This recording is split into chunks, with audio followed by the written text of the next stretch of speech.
Então, vamos lá. Boa noite, né? Nobres colegas, respeitáveis alunos aí da disciplina de Direito Ambiental, Faculdade Raízes. Falando aí um pouco da nossa aula de hoje. No primeiro momento, eu vou fazer uma revisão do conteúdo. Depois, vamos entrar, né, na Lei dos Crimes Ambientais, na parte especial e na parte geral. Primeiro, obviamente, eu falo da parte geral da Lei dos Crimes Ambientais. Depois, eu trato da parte especial. Tá bom, doutores? Então, para que possamos entender aí a nossa metodologia, este professor, no primeiro momento, ele vai apresentar a parte geral, tá bom? Darlene, colega que está falando que não está conseguindo ouvir. Pessoal, qualquer dúvida, manda aqui no chat, ó. Vamos lá, vou mostrar para vocês, ó. Está aqui o nosso Zoom Group Chat. Eu vou compartilhar a tela com os senhores agora. Atenção. Estou compartilhando a tela, tá? Vamos lá. Colega Darlene não está conseguindo ouvir, doutora. Deve ser algum problema no seu microfone, tá? Sai e entra novamente. Lembrando que a nossa aula está sendo gravada. Turma, outra questão. Dúvidas? Pode mandar aqui no grupo, tá? Ou habilita a sua câmera, levanta a mão que o professor para ouvir, tá bom? Então tá aqui, ó, por meio do Zoom Group Chat, tá bom, Darlene? Por que você manda lá no grupo? Eu já saí do grupo para não ficar atrapalhando, né? Não ficar ouvindo mensagens aqui o tempo todo. Mas daqui a pouco eu estou online lá no grupo, tá? Então vamos lá. Pessoal, olha só, recado inicial da nossa aula. Este é o nosso ambiente virtual, tá? Esse é o nosso AVA, Ambiente Virtual de Aprendizagem. Turma, nós temos aqui no AVA, aula 1, tá? Tá dentro de atividades. Vou voltar aqui. Atenção. Vamos lá. Olha só, você acessa o ambiente, vai em atividades, turma. Solicito que todos os colegas acessem o nosso material. Tem colega que ainda não acessou o ambiente virtual, acessou tão somente para a prova. Portanto, fica um pedido deste professor, deste amigo, todo mundo me conhece, todo mundo sabe que eu sou parceiro da turma.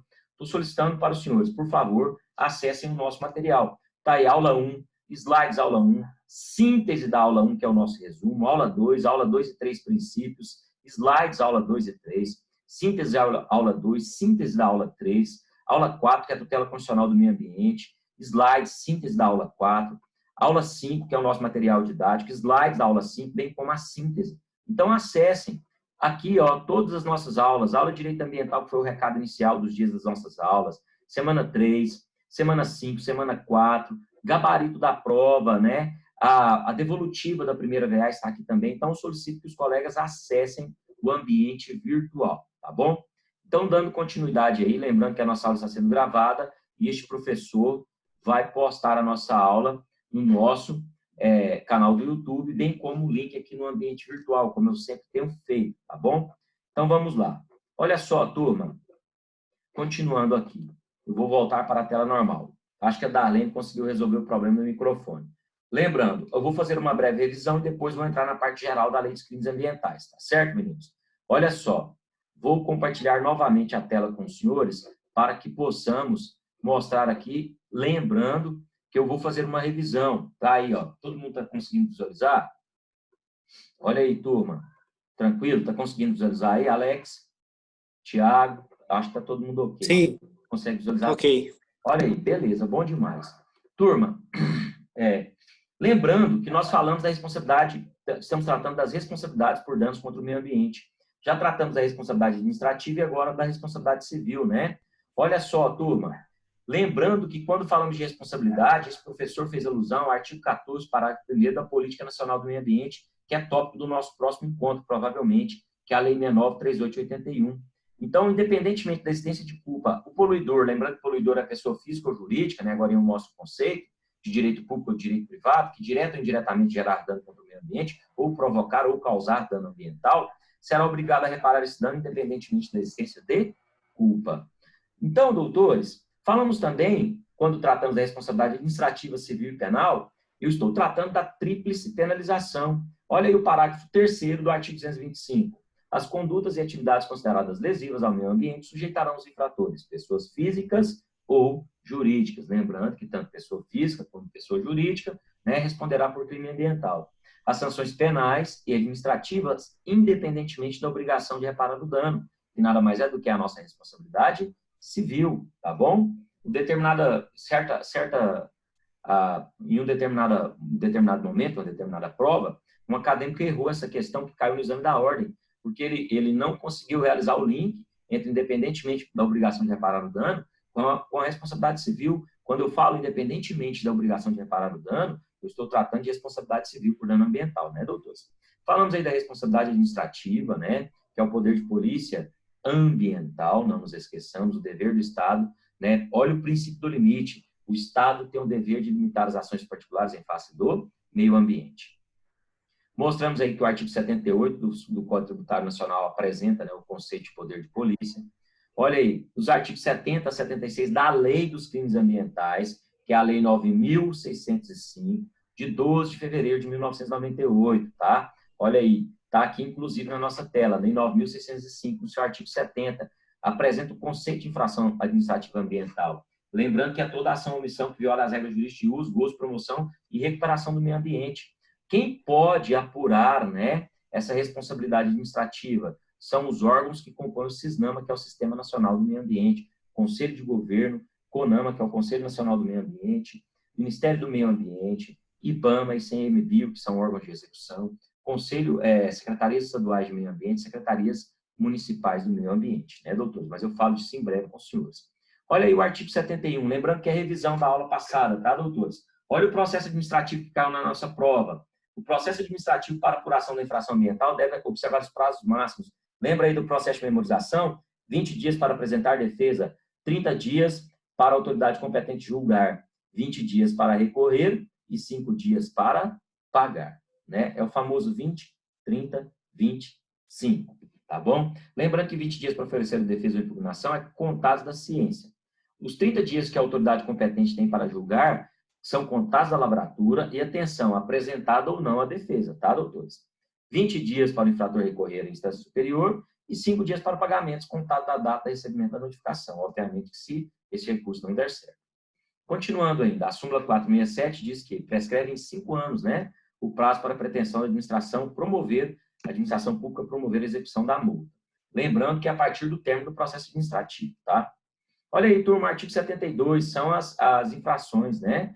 As infrações administrativas serão punidas com as seguintes sanções: advertência, multa simples, multa diária, né, apreensão de produtos, subprodutos da fauna, da flora, instrumentos, petrechos. Professor, quer dizer que se eu estiver pescando com a minha canoa, meu motor ou com a minha lancha, sem a devida licença, em período que é permitido, tá? Porque se for em período de defesa, você estará cometendo crime ambiental, lá da parte especial da Lei 9.605, que vamos comentar também.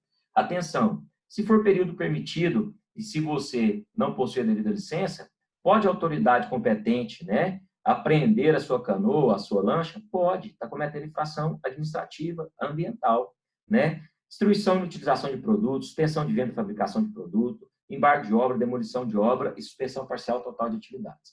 Com relação aí à demolição da obra, lembrando que é medida extrema, somente em caráter excepcional, porque, regra geral, faz necessário, nos moldes do artigo 70 desta lei, que é a Lei 9.605, artigo 70, parágrafo 4º, faz necessário observar o contraditório e ampla defesa, turma. Então, a demolição da obra é medida extrema, somente em caso de irregularidade insanável, de perigo à saúde pública ou de grave dano ambiental. Lembrando que a suspensão de atividade, né, também é uma medida muito forte, mas eu não diria que é a mais forte das medidas, né? Eu discordo com o professor Paulo Afonso Leme Machado. Ela é uma das medidas, né, severas, mas a demolição, ao meu ver, é uma das medidas mais extremas, né, mais severas do artigo 72. Então, a demolição da obra, como eu disse, ela é em casos extremos, somente irregularidade insanável, perigo à saúde pública ou grave dano ambiental. Dano ambiental é reparável e irreversível. Eu posso determinar a demolição direta da obra? Posso. Voltando aqui no 72, eu tenho que acompanhar essa ordem? Negativo, né, doutores? Já comentamos, inclusive, em sala. Olha aqui. Lembrando que a demolição da obra é uma medida extrema, excepcional. Tanto é que o artigo 79A da lei autoriza aí os órgãos integrantes do SISNAMA, que é o Sistema Nacional do Meio Ambiente, está previsto lá na Política Nacional do Meio Ambiente, que é a Lei 69.3881, a celebrar termo de compromisso com força de título executivo extrajudicial. Qual a finalidade desse termo? Para que a atividade, o empreendimento, a obra, né, ela possa se adequar às normas ambientais e evitar a demolição. Tá bom? Ou seja, promover as correções necessárias das atividades, tanto pessoa física ou jurídica. Bom, tem medidas restritivas de direitos na lei? Sim, está lá no artigo 72, parágrafo 8º. Suspensão, cancelamento de registro ou licença ou autorização, perda ou restrição de incentivos e benefícios fiscais, perda ou suspensão de participação em linhas de crédito e financiamento, estabelecimentos oficiais de crédito, bem como proibição de contratar com o poder público. Está lá no artigo 72, parágrafo 8º, inciso 5º. Proibição de contratar com o poder público por um período de até 3 anos. Medida restritiva de direito em decorrência da responsabilidade administrativa. Proibição de contratar com o poder público por um período de até 3 anos. Tá bom? Então, vamos lá. Tranquilos, meninos? Lembrando que os valores arrecadados vão para o Fundo Nacional do Meio Ambiente, se for multa aplicada pela União, se for o Estado, Fundo Estadual do Meio Ambiente, se for o município, Fundo Municipal do Meio Ambiente. Lembrando também que a multa terá por unidade. Eu vou mensurar a multa como, professor? Se for desmatamento em desacordo com a licença ou sem a devida licença, né, doutores? Atenção, eu vou mensurar essa multa, né, terá por base o hectare, se for extração de areia, metro cúbico e assim sucessivamente. Essa previsão está no artigo 74 da Lei dos Crimes Ambientais. E os valores da multa, professor, tem isso com R$50 e vão até 50 milhões de reais. Está previsto aí no artigo 70. Bom, lembrando que as multas demais penalidades aplicadas, elas deverão ser aplicadas após a elaboração do laudo técnico, né, doutores, pelo órgão ambiental competente, que vai identificar o tamanho do dano, né, doutores, e em conformidade com a gradação do impacto. E o artigo 76, ele tem uma previsão interessante, só revisando. Olha aí, é importante observar que o pagamento da multa que foi imposta pelo Estado, município, Distrito Federal ou território, ela vai substituir a multa federal na mesma hipótese de incidência. Como assim, professor? O Estado multou e eu paguei. A União multou em decorrência do mesmo fato, mesma hipótese de incidência. Eu sou obrigado a pagar novamente? Não. Aí, nesse caso, configuraria bis in idem. Eu estaria pagando 2 vezes pelo mesmo fato. Agora, doutores, atenção. No caso da responsabilidade, da tríplice penalização que está prevista no artigo 225, parágrafo 3º, que é sofrer uma sanção administrativa que é pagar uma multa, responder ou ser obrigado a reparar o dano, que é a responsabilidade civil, e também responder por um crime ambiental. Configura bis in idem? Não, de jeito nenhum, né, doutores? É a tríplice penalização, está previsto no artigo 225, parágrafo 3º, né, que é constitucional e são esferas distintas, né, administrativa, civil e penal. Tranquilos? Olha só. Olha só. Então, vamos lá, doutores. Atenção. Continuando aí. Pessoal, já realizamos a revisão da responsabilidade administrativa, né? Agora eu volto e vamos continuar na revisão acerca da responsabilidade civil, tá bom? Então, vamos lá. Atenção. Turma, acompanha aí, por gentileza. Falamos da responsabilidade administrativa. Agora eu vou revisar, viu, Tiago? A responsabilidade civil. Lembrando que a nossa aula está sendo gravada, né, doutores? Lembrando que a responsabilidade civil ela está concretizada em cumprimento da obrigação de fazer ou de não fazer, bem como no pagamento da condenação em direito.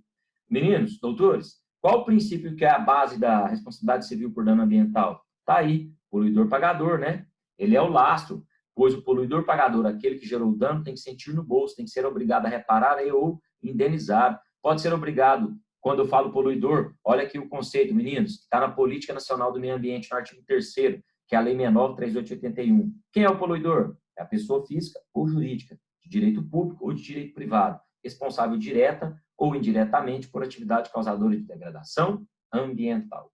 Voltando aí, doutores, reitero que o poluidor-pagador é a base para o princípio da responsabilidade, ou para a responsabilidade civil, é o princípio que é o norteador da responsabilidade civil por dano ambiental. Posso utilizar os demais e vou, claro, porém, o carro-chefe, né, o nosso princípio, que será mais relevante, mais utilizado, e é o fundamento para a nossa responsabilidade civil por dano ambiental, é o poluidor-pagador. Aquele, pessoa física ou pessoa jurídica, direito público ou direito privado, está aqui, que gerou dano por um dano ambiental, tem que reparar esse dano, tem que sentir no bolso. Por isso, poluidor-pagador.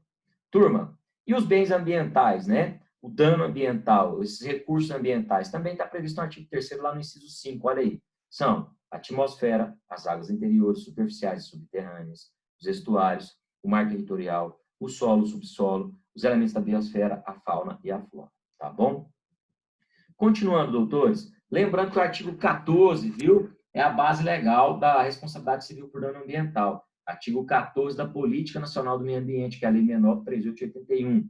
Estabelece que a responsabilidade de indenizar ou reparar os danos causados ao meio ambiente e a terceiros independe da existência de culpa. Portanto, senhores, essa responsabilidade civil por dano ambiental será objetiva, tá bom? Tranquilo.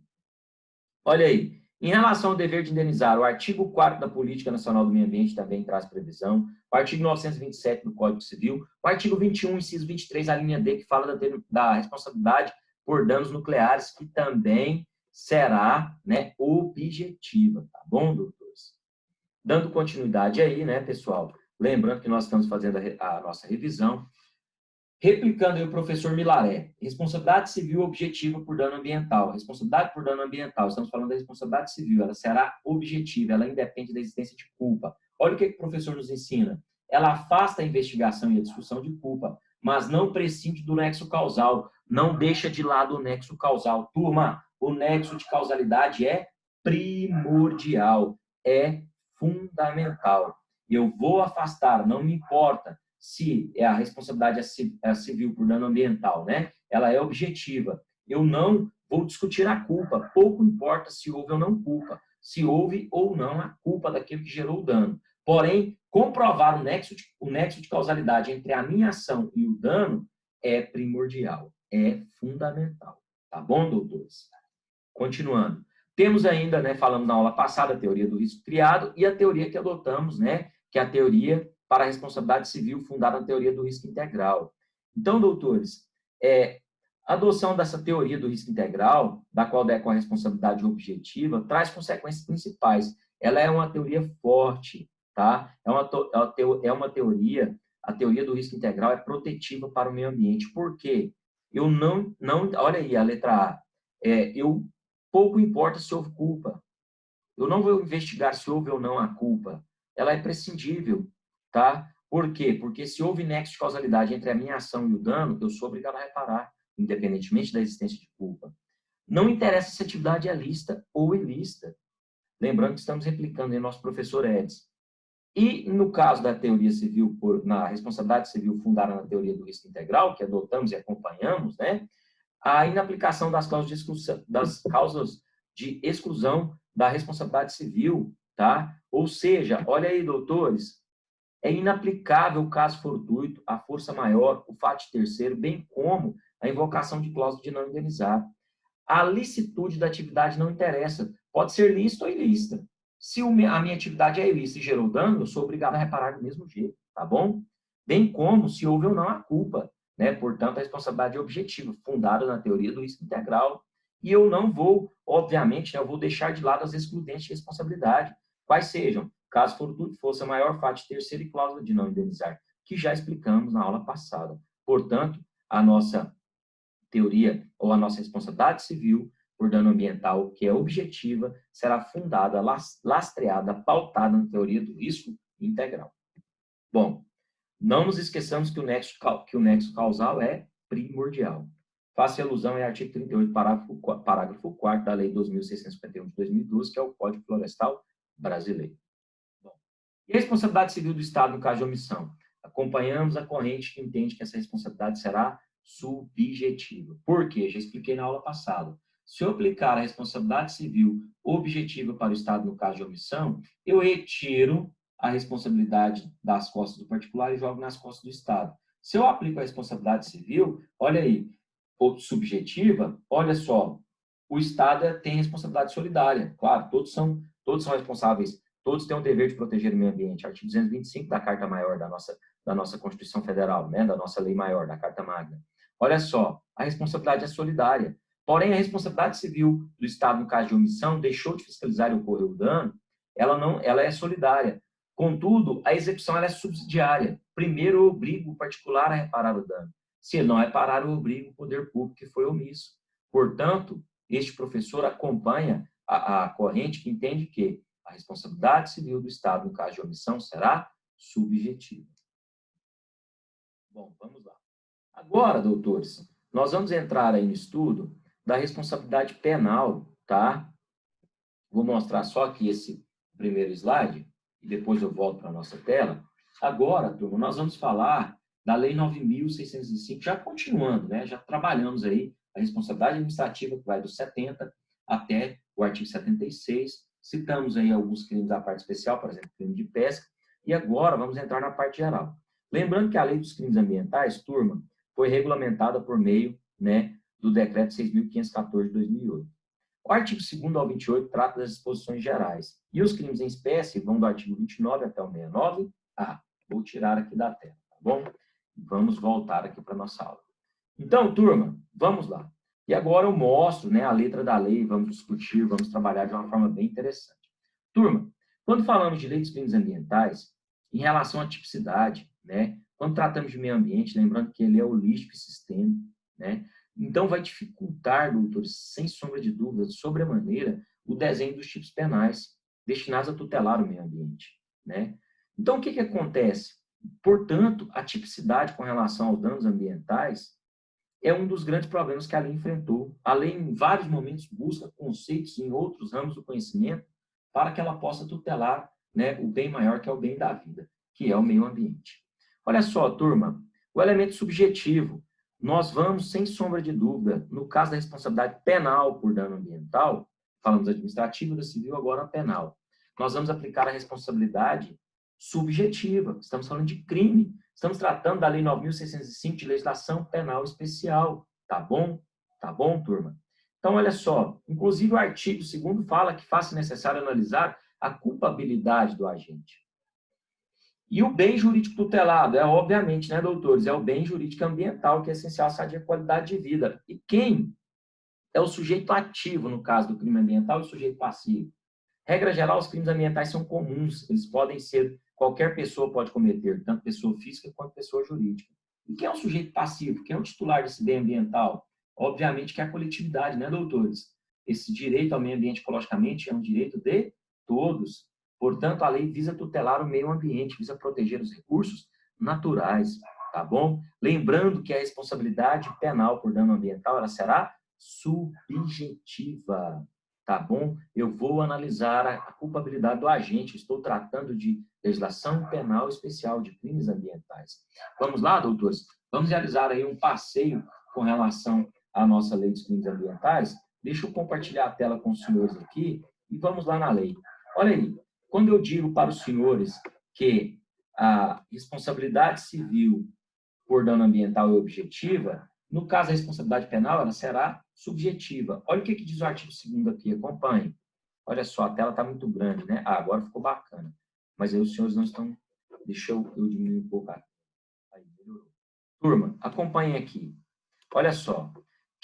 Artigo 2º, vou realizar a leitura, acompanhem comigo. Quem, de qualquer forma, concorre para a prática dos crimes previstos nessa lei, incide nas penas a este combinadas, na medida da sua culpabilidade, está inclusive na cor azul aí. Portanto, a responsabilidade penal por danos ambientais será subjetiva.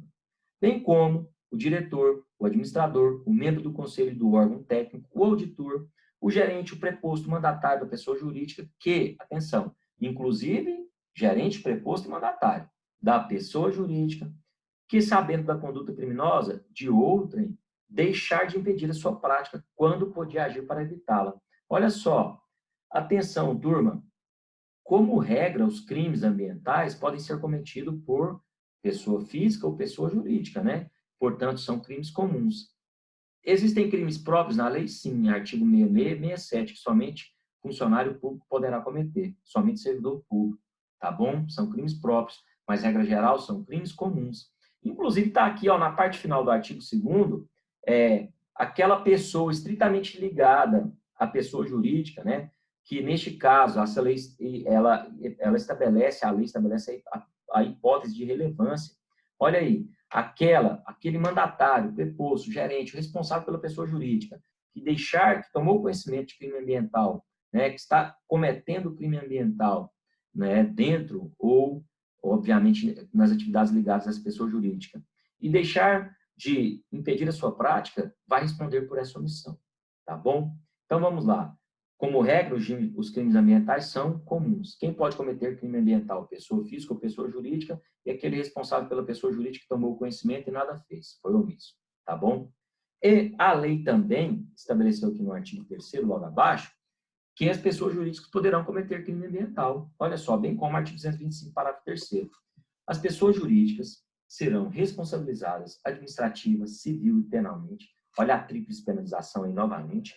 Vamos lá, dar um upgrade aí para a nossa aula, né? Conforme disposto nessa lei.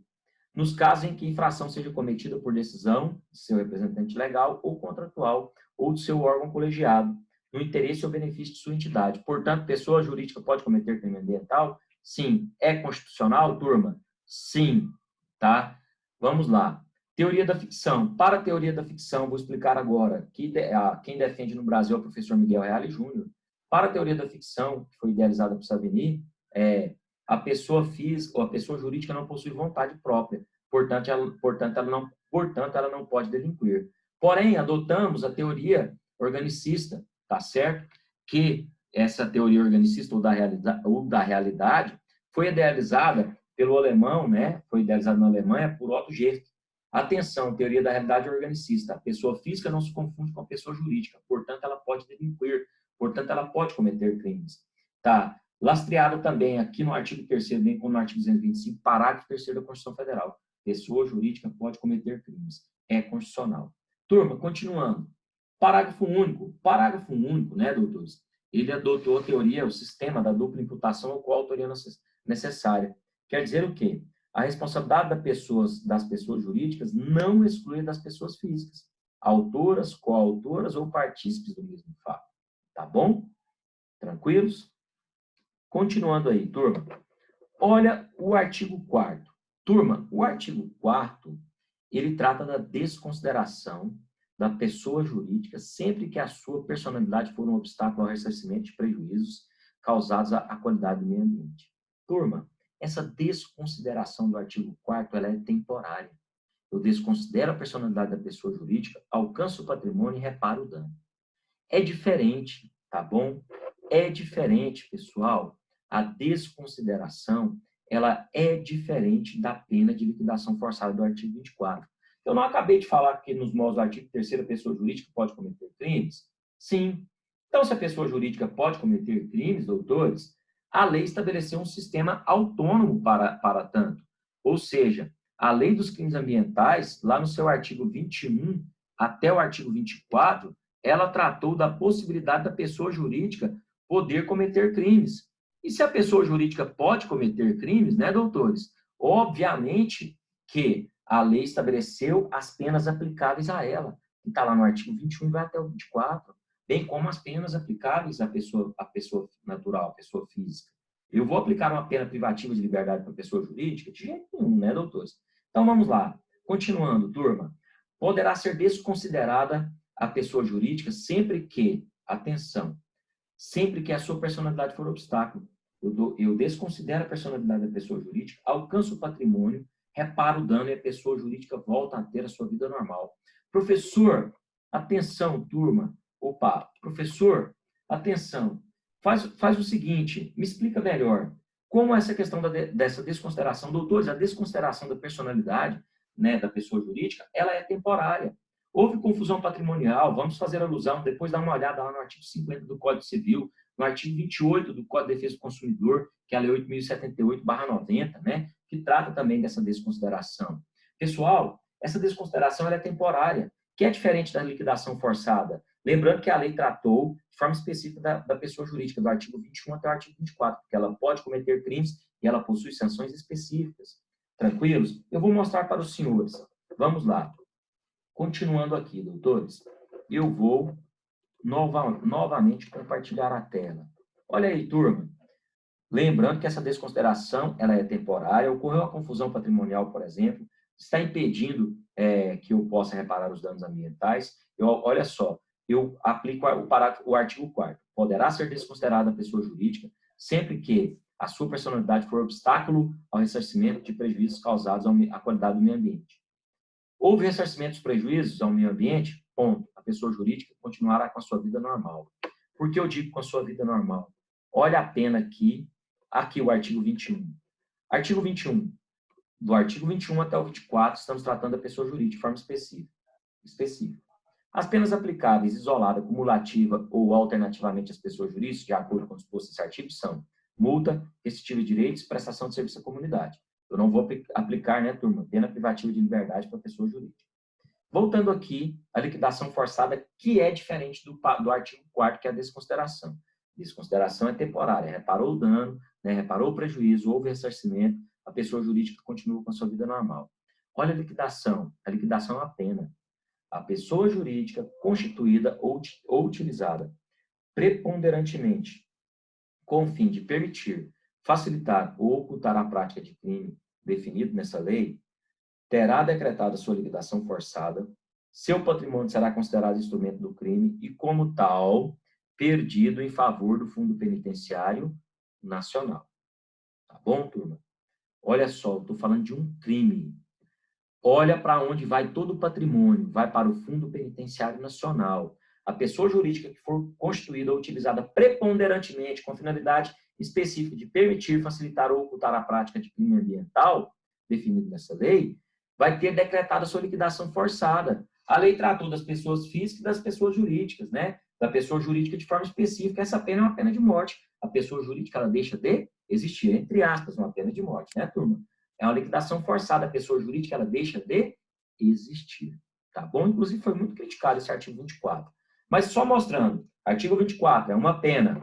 Lembrando que o artigo 4º é a desconsideração, é temporário. O artigo 24 não. A pena da liquidação forçada para a pessoa jurídica que foi constituída com a finalidade de permitir, facilitar ou ocultar crime ambiental, ela será definitiva.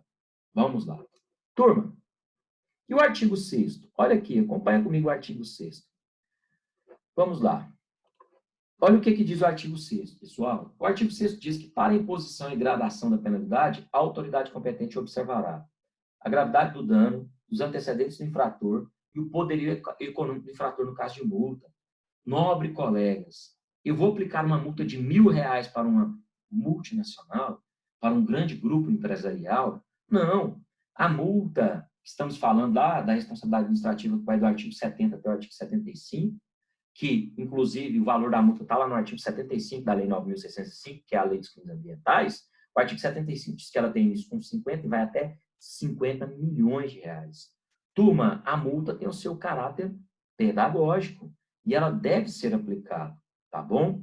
Ou seja, a autoridade competente, a lei diz, a autoridade competente estabeleceu, não, falou a autoridade que for competente deverá observar, vamos voltar lá, o poder econômico do infrator, os antecedentes, bem como a gravidade do dano.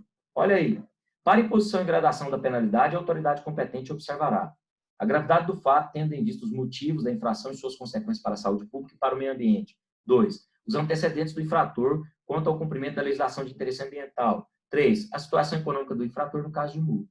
Beleza? Lembrando que a situação econômica do caso de multa. Eu vou dosar. Se o dano ambiental foi sério e a empresa ou a pessoa física é bilionária, a pessoa física possui um patrimônio gigantesco, a multa tem o seu caráter pedagógico. Eu vou levar em consideração a situação econômica e vou deixar de aplicar uma multa de R$5.000 e vou aplicar uma multa de R$100.000 por causa do seu caráter pedagógico. Continuando aí. Turma, olha o artigo 7º. As penas restritivas de direito são autônomas, atenção, e substituem as privativas de liberdade. Podem substituir? Sim, está aí artigo 7º. Quando? Tratar-se crime de crime culposo ou for aplicada a pena privativa de liberdade inferior a 4 anos, tá certo? TPL inferior a 4 anos. Eu posso aplicar a medida, uma pena restritiva de direitos? Sim. Posso substituir pela pena privativa de liberdade? Sim. A culpabilidade, 2. A culpabilidade, os antecedentes, a conduta social e a personalidade do condenado, bem como os motivos e as circunstâncias do crime, indicarem que a substituição seja suficiente para os efeitos de reprovação e prevenção do crime. Turma, lembrando que as penas restritivas de direitos, a que se refere este artigo, terão a mesma duração da pena privativa de liberdade. Tá bom? Pessoal, e o artigo 8º aí? Turma, o artigo 8º fala que nós vamos comentar muito. As penas restritivas de direitos são prestação de serviço de comunidade, interdição temporária de direitos, suspensão parcial ou total de atividades, prestação pecuniária e recolhimento domiciliar. Pessoal, o nosso tempo está acabando, né? Lembrando que essa aula está sendo gravada, mas eu vou convidar os senhores para que possamos continuar a nossa reunião. Basta clicar no mesmo link lá no nosso grupo, tá? Turma, vou repetir. Basta clicar no mesmo link. Nós vamos retornar para a nossa reunião, tá bom? Repetindo, basta clicar no mesmo link e a nossa aula, turma, ela está sendo gravada e eu vou disponibilizar no nosso canal do YouTube.